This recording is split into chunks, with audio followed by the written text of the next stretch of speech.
Good morning, everyone. Today we take the topic accounting principles. This accounting principle already we discussed. Principles are categorized two categories: concept and convention. Concept of the basic assumption and fundamental. Okay, convention कहती है basic assumption थी fundamental चीज. On this basis, accounting transaction are recorded. जिनके पास account transaction हम क्या करते हैं record करते थे आपके पास में. बट कन्वेंशन क्या थी? Convention come out by the practices. Convention क्या होती है? जो हम डेली प्रैक्टिस करते हैं उससे कोई नई चीज निकल के आती है, वो हमारी कहलाती है कन्वेंशन. तो सिंपल सा कंसेप्ट में चेंज नहीं होता है. कंसेप्ट क्या होते हैं? फंडामेंटल्स होते हैं, इसमें चेंज नहीं होता. लेकिन कन्वेंशन में डे टू डे क्या कर सकते हैं? चेंज कर सकते हैं. बेटर क्वालिटी के लिए हम क्या कर सकते हैं? उसमें चेंज कर सकते हैं. जिस तरह हमने कोई प्रॉब्लम हमारे सामने आई आपके पास अकाउंट में और हमने कोई नई रिसर्च की, तो जो कम आउट होगा हमारे क्या कहलाएगी? कन्वेंशन कहलाएगी. कंसेप्ट कहते हैं बेसिक फंडामेंटल्स, बेसिक एजम्पशन होती है, उनमें हम चेंज नहीं कर सकते आपके पास में. अब आपके पास में आती है सिंपल सा कंजप्शन एजम्पशन. कौन कौन सी थी? एजम्पशन एंड कंसेप्ट कौन कौन से थे? तो सिंपल सा आपके पास में तीन थे आपके पास में. फर्स्ट था गोइंग कंसर्न एजम्पशन थी आपके पास में, कंसिस्टेंसी एजम्पशन थी आपके पास में, एक्चुअलाइजेशन थी आपके पास में. ठीक है ना. तो इस पर ऑलरेडी हम डिस्कस कर चुके पास में. Now accounting principles. तो अकाउंटिंग प्रिंसिपल्स में नंबर 1 अकाउंटिंग प्रिंसिपल जो आपके पास में आता है वो आता है business entity principle. Business entity principle या फिर इसे कह सकते हो आप accounting entity.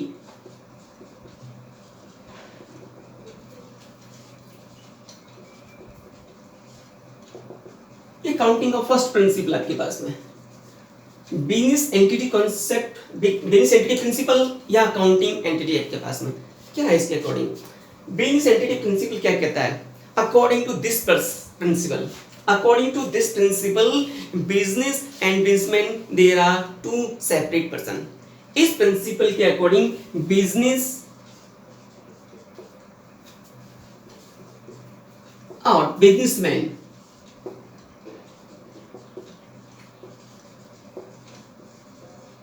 there are two person.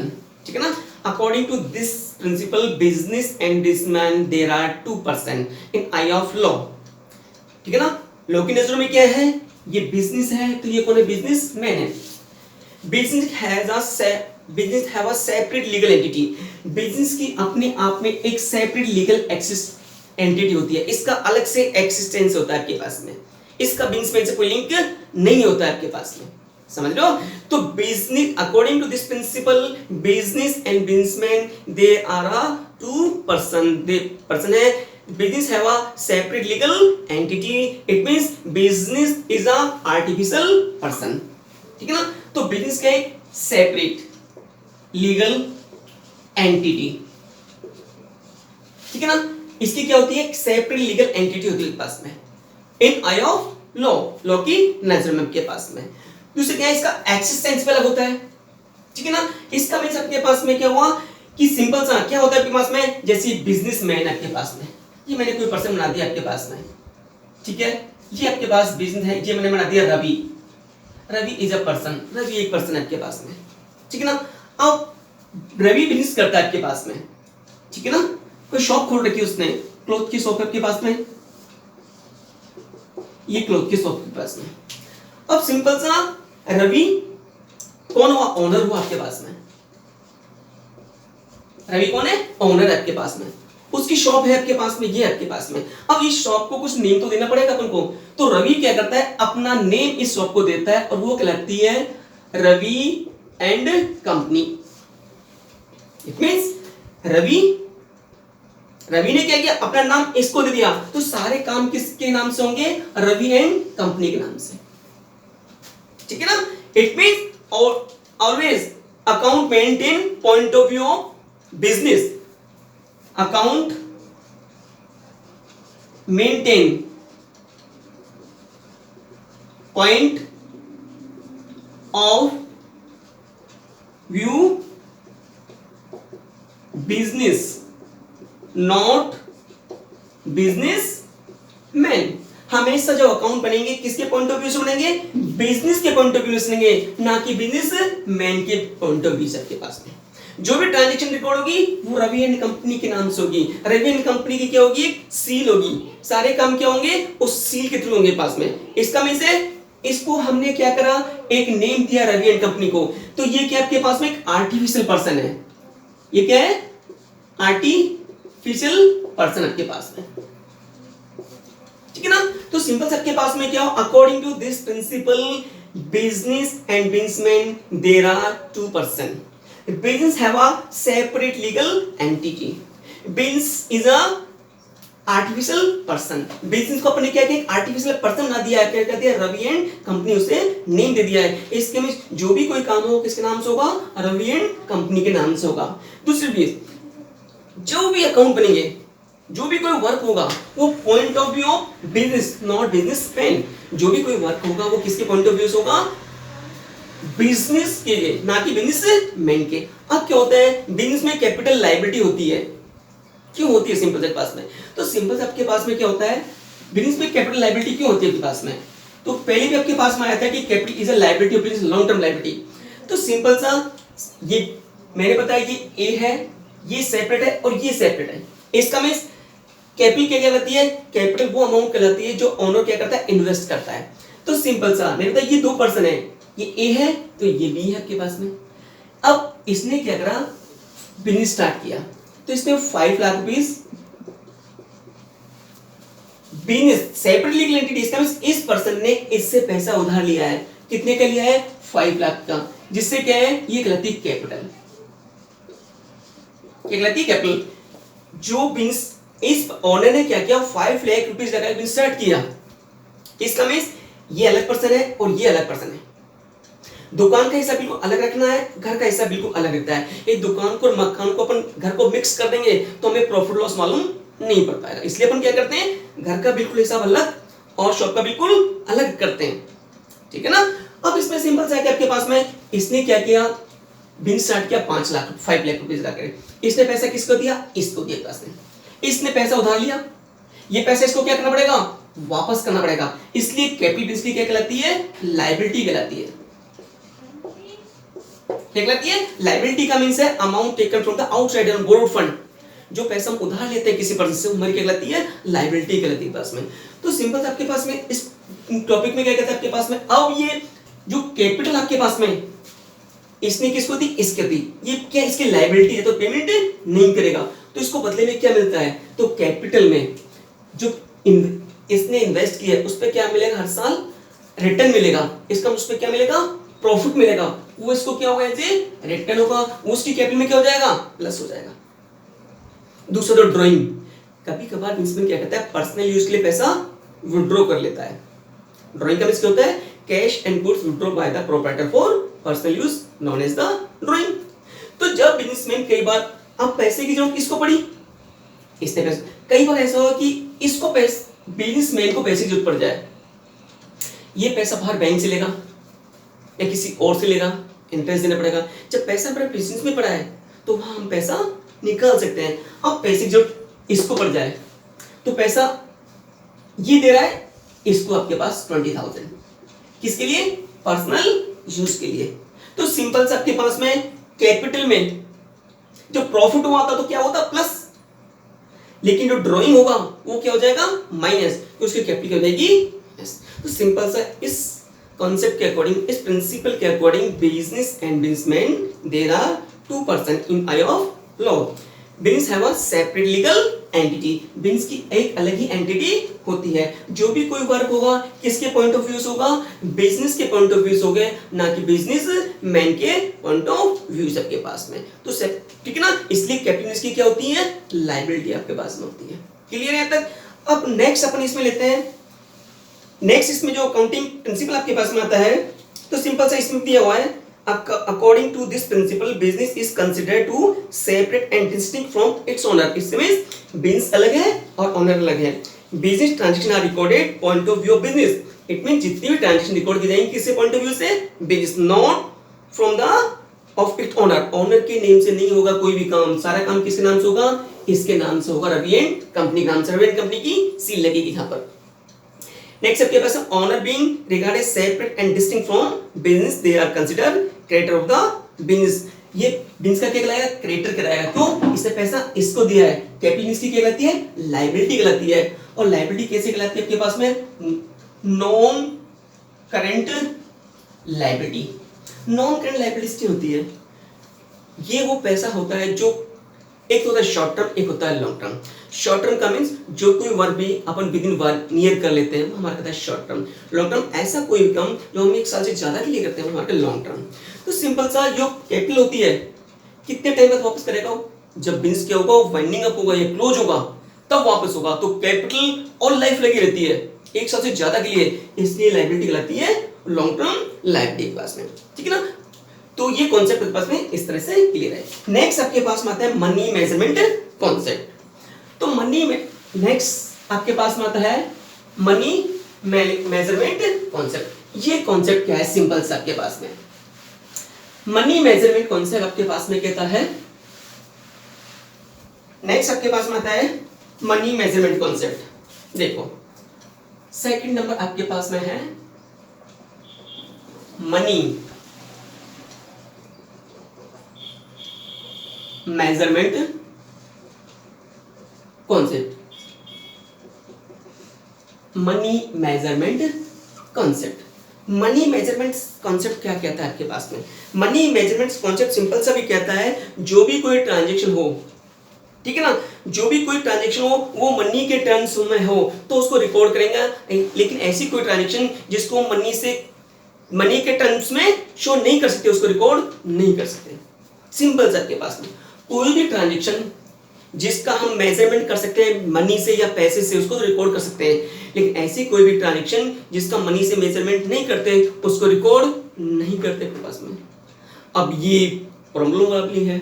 अब कुछ ट्रांजैक्शन ऐसी होती हैं जिनको हम मनी से मेजरमेंट नहीं करते, लेकिन वो किस पे इफेक्ट डालती हैं?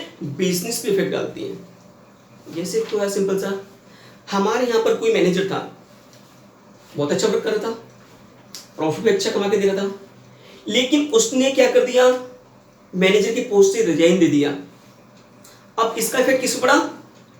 पैसे को पड़ा, फर्म के प्रॉफिट पे पड़ा, लेकिन इसको कहीं पर रिकॉर्ड नहीं करते।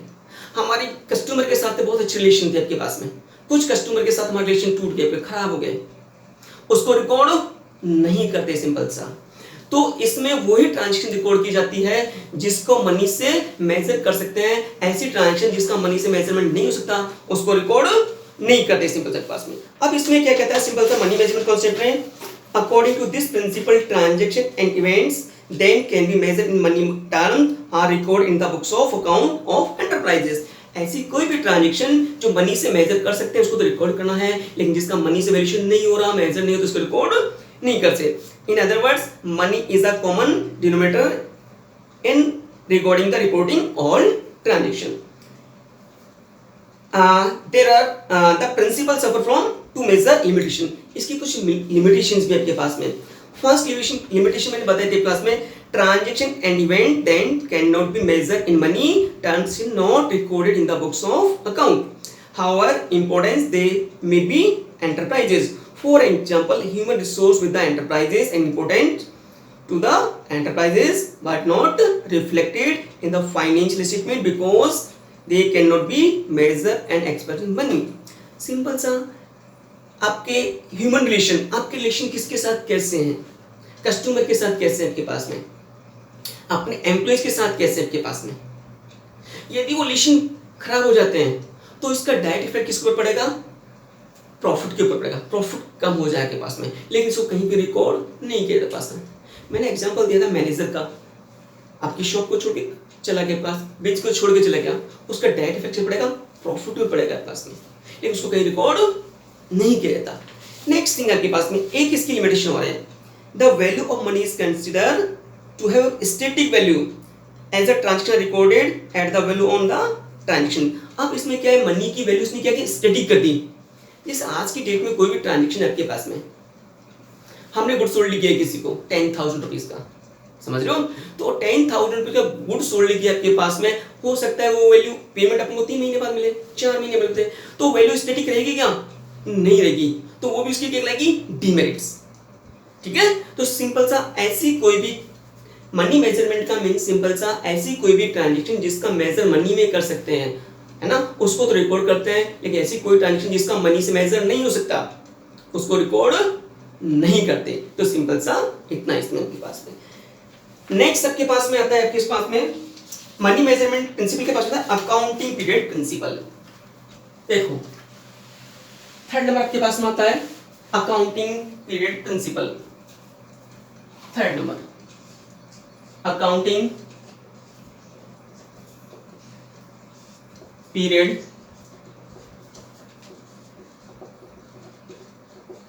Principal. Accounting period principle, what is the accounting period आपके पास में। सबसे पहली चीज आपके पास में अकाउंट, बिजनेस की जो लाइफ होती है इनडेफिनेट होती है आपके पास, लाइफ फिक्स नहीं है आपके पास में। हम ये लेके चलते हैं गोइंग कंसर्न के according business to be continue for a foreseeable period. इसका मीन है बिजनेस को हम एक अनलिमिटेड टाइम तक रनिंग करेंगे। अब कंडीशन ये आती है अनलिमिटेड टाइम का, क्या बिजनेस का प्रॉफिट एंड लॉस हम 5 साल बाद निकालें, 10 साल बाद निकालें, 20 साल निकालें, तो सिंपल से कोई पर्सन पर बिलीव नहीं करेगा, बैंक भी नहीं करेगी, ठीक है ना। तो हम सिंपल से क्या करते हैं, बिजनेस की जो टोटल लाइफ है उसको एक स्मॉल यूनिट में डिवाइड कर लेते हैं। इसको total life of business divide into small units, एक छोटी छोटी यूनिट में डिवाइड कर लेते हैं, और वो यूनिट या वो टाइम पीरियड कहलाता है अकाउंटिंग पीरियड, ठीक है ना। तो बिजनेस की टोटल लाइफ को हम क्या करते हैं, एक छोटे छोटे पार्ट में डिवाइड कर लेते हैं, और वो पार्ट अपना कहलाता है अकाउंटिंग पीरियड, और वो कितने टाइम का होता है, 1 ईयर का आपके पास में। तो वो क्या होता है अकाउंटिंग ईयर आपके पास में। इसका ड्यूरेशन कितने मंथ का होता है, 12 मंथ का। 12 मंथ मींस 1 ईयर का आपके पास में, ठीक है ना। तो टोटल लाइफ ऑफ बिजनेस, ठीक है ना, डिवाइड इनटू स्मॉल पार्ट्स में डिवाइड कर दिया अपन ने, वो किसमें, 12 मंथ में। और 12 मंथ का जो पीरियड कहलाएगा वो हमारे पास में क्या कहलाएगा, अकाउंटिंग ईयर के पास में। अब अकाउंटिंग ईयर के भी 2 टाइप्स आपके पास में। फर्स्ट आपके कहलाता है फाइनेंशियल ईयर, फाइनेंशियल ईयर आपके पास, और एक कहलाता है calendar year. Financial year start होता है 1 अप्रैल टू 31 मार्च, जैसे 1 अप्रैल 2019 टू 2020, तो ये अकाउंटिंग ईयर कहलाएगा 19 एंड 20। नेक्स्ट है calendar year. Calendar year start होता है 1 जन टू 31 दिसंबर। ये भी कितने टाइम का है, 12 मंथ का, और ये भी कितने टाइम का, 12 मंथ का। पहले मोस्टली वर्क इसके अकॉर्डिंग होता था 1 जनवरी के अकॉर्डिंग, लेकिन अब किसके अकॉर्डिंग होता है, फाइनेंशियल ईयर के अकॉर्डिंग। जितनी भी बैंक है आपके पास में, जितनी भी इंश्योरेंस कंपनी के पास में, ठीक है ना, गवर्नमेंट जो बजट भी पास करती है, ठीक है ना, वो कब है, गवर्नमेंट जो बजट बनाती है कब से कब तक का, 1 अप्रैल से 31 मार्च तक का। हमारे स्कूल में भी आजकल वर्किंग क्या है, 1 अप्रैल से 31 मार्च तक का। तो ये कहलाता है फाइनेंशियल ईयर, और ये कहलाता है अकाउंटिंग ईयर। मोस्टली वर्क किसके अकॉर्डिंग होता है, ईयर के पास। तो इस साल का अपना अकाउंटिंग ईयर कौन सा कहलाएगा आपके पास में, 19 और 20, ठीक है ना। नेक्स्ट कौन सा कहलाएगा, 20 और 21 आपके पास में।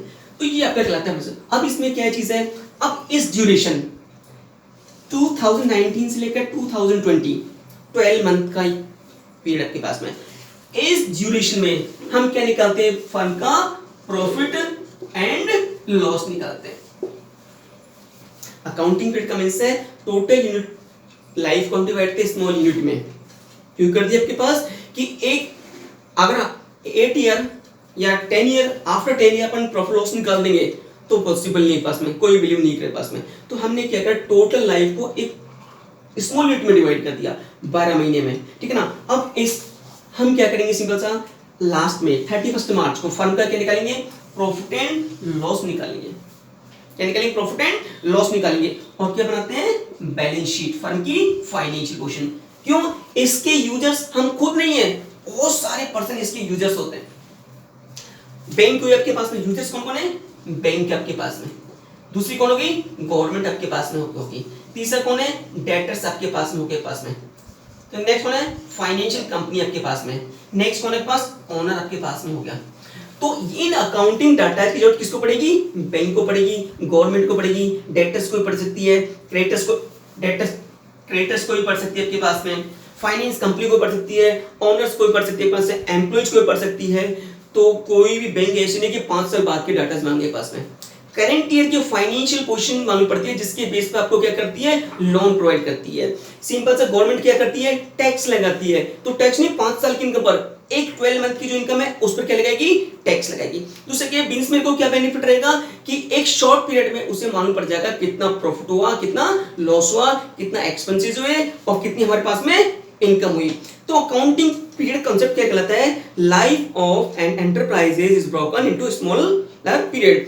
टोटल लाइफ को एक स्मॉल पीरियड में क्या कर दिया, डिवाइड कर दिया। So that is performance is measure at regular interval. It means हमें एक रेगुलरली क्या मिलता रहे, प्रॉफिट एंड लॉस या फर्म की परफॉर्मेंस मालूम होते रहे। इट मीन हमें क्या होगा, एवरी 31 मार्च को हमें क्या मालूम पड़ जाएगा, कितना प्रॉफिट हुआ, कितना लॉस हुआ।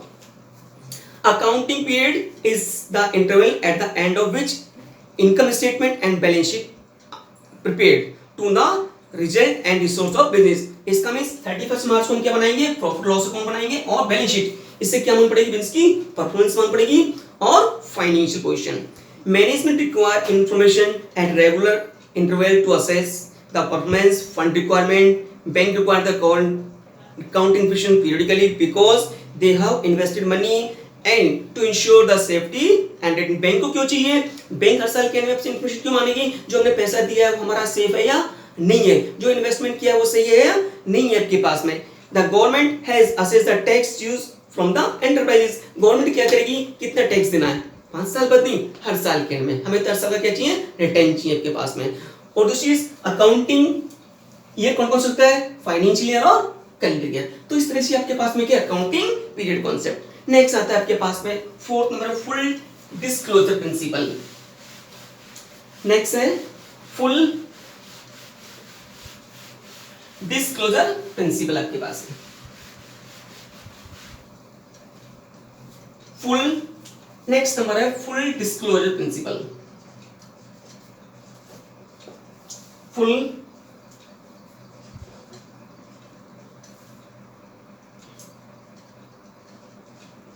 Closure principle. Full disclosure principle ये क्या कहता है, कैसे फुल डिस्क्लोजर प्रिंसिपल का मीन्स आपके पास में कि अकाउंटिंग डाटास को जितने भी रिलेटेड इंफॉर्मेशन है उनको क्लियरली शो करना आपके पास में, किसी भी चीज को हाइड नहीं करना पास में। क्यों, क्योंकि अकाउंटिंग डाटा किसके पास में जाते हैं, बैंक के पास भी जाते हैं, गवर्नमेंट के पास भी जाते हैं, समझ रहे हो, क्रेडिटर्स के पास भी जाते हैं, फाइनेंस कंपनीज के पास में जाते हैं। यदि हमने कोई इंफॉर्मेशन को हाइड किया है या डिस्क्लोज नहीं किया है तो उसकी बेटर अंडरस्टैंडिंग नहीं हो पाएगी और जो वो एनालिसिस करना चाहते हैं वो एनालिसिस नहीं हो पाएगा पास में। तो मीन्स ऑफ इट, अकाउंटेंट को या फिर कंपनी की ड्यूटी बनती है जितने भी आपके पास में इंफॉर्मेशन है उसको क्या करें, डिस्क्लोज करें, जिससे क्या है बाहर वाला पर्सन क्या कर सके, अपना डिसीजन टेकन कर सके और यील्ड दे सके। अब ये भी नहीं पास में कि कुछ इंपॉर्टेंस क्या होती हैं ऐसी होती, हाइड करना होता है, उनको हाइड भी कर सकते हैं, ठीक है ना। तो इंपॉर्टेंस ये डिपेंड करता है इंफॉर्मेशन की इंपॉर्टेंट के ऊपर। यदि कुछ इंफॉर्मेशन ऐसी है जो बिजनेस को हाइड करनी है तो उनको शो नहीं करना, एक कुछ इंफॉर्मेशन ऐसी है जो बिजनेस के लिए क्या करनी है, कंपल्सरी क्या करना है, डिस्क्लोज करना है, क्योंकि वो किससे रिलेटेड है, आउटसाइड पर्सन से, तो उन्हें हमें क्या करना है, डिस्क्लोज करना है। तो प्रिंसिपल क्या कहता है आपके पास में, सिंपल सा, account according to this principle there should be complete and understandable reporting on the financial statement of significant information related to the economic affair of the entity. इसका मीन्स है बिजनेस की इकोनॉमिक एंटिटी, समझ रहे हो, इसका means है business का कितना प्रॉफिट हुआ, कितना लॉस आपके पास में, फाइनेंस पोजीशन क्या है आपके पास में। इसलिए हमें क्या करना चाहिए, हमको फाइनेंशियल इंफॉर्मेशन को या फाइनेंशियल स्टेटमेंट में जो भी कोई इंफॉर्मेशन को क्या करना है, डिस्क्लोज करना है। Apart of legal requirement, goods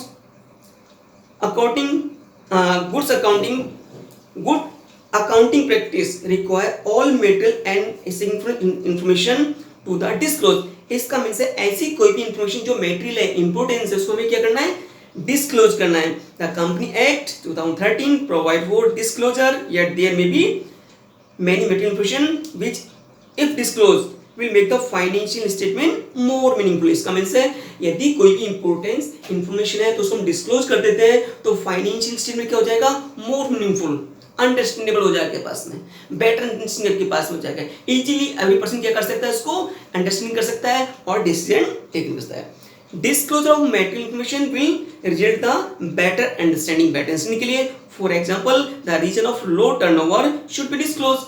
यदि आपके पास लो टर्नओवर सेल कम हुई तो हम उसको क्या करते हैं, डिस्क्लोज कर दे, सिंपल से आपके पास में, ठीक है ना। तो ये आज आपके पास में 4 हमने क्या लिया, अकाउंटिंग प्रिंसिपल्स लिए आपके पास में। नेक्स्ट टाइम हम क्या करेंगे, नेक्स्ट अकाउंटिंग प्रिंसिपल्स को जो लेंगे उसके पास में, ठीक है ना। Okay, thank you.